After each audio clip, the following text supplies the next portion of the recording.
In fencing, there's something for everybody. Any age, any physical ability, there is something that suits everyone. Get them to hit you for the first time, and sometimes something lights up behind their eyes and they think this is definitely a sport for me. I've never done anything quite like it. I don't really know what it is, but I really like smashing people on the head, and sometimes that's all you really need. Give a small boy a sword and invite him to hit his friend, what are you going to do? You're not going to turn it down, are you?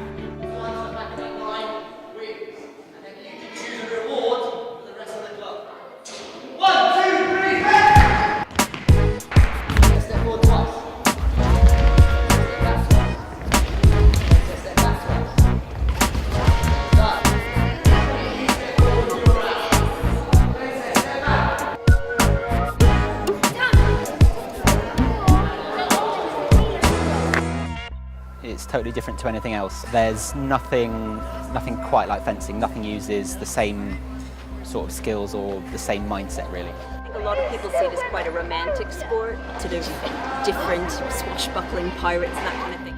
It's not just a sport, a physical sport, it's a mental sport as well. It's kind of like playing physical chess. You're constantly trying to use tactics to outwit your opponent, to set them up to do something. It's a sport where you have to think.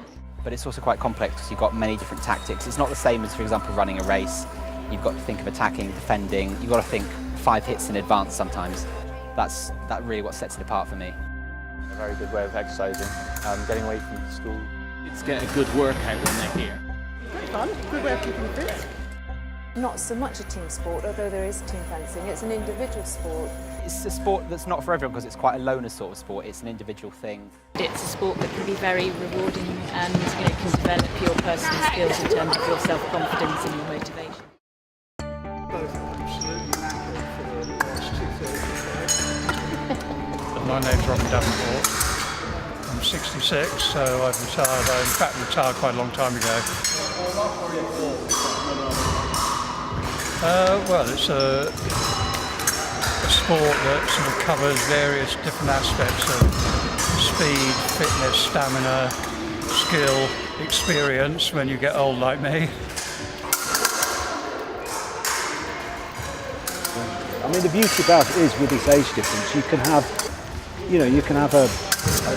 18-year-old belting up and down the strip against a 50-year-old who's perhaps not that active, but because of the accumulated knowledge and the skill, tactically, he can take him apart.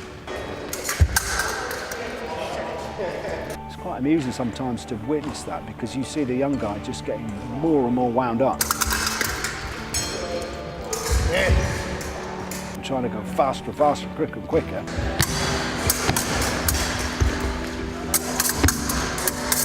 And of course that's not what he should be doing.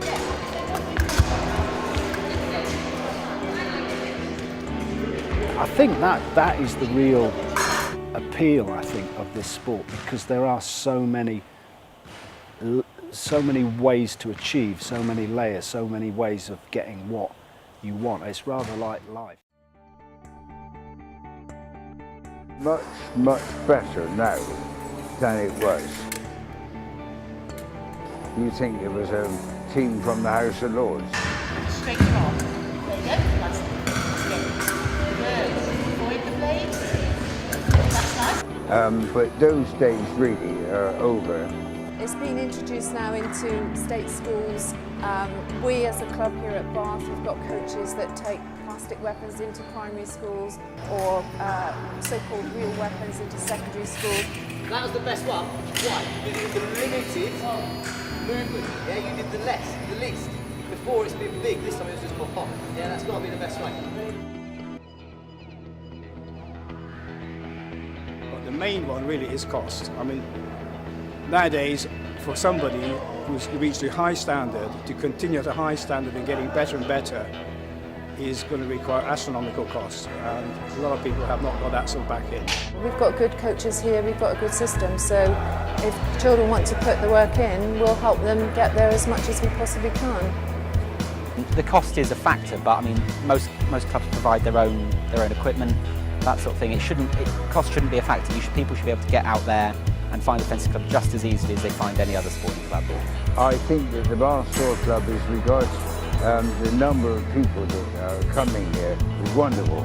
I've never seen such a large club.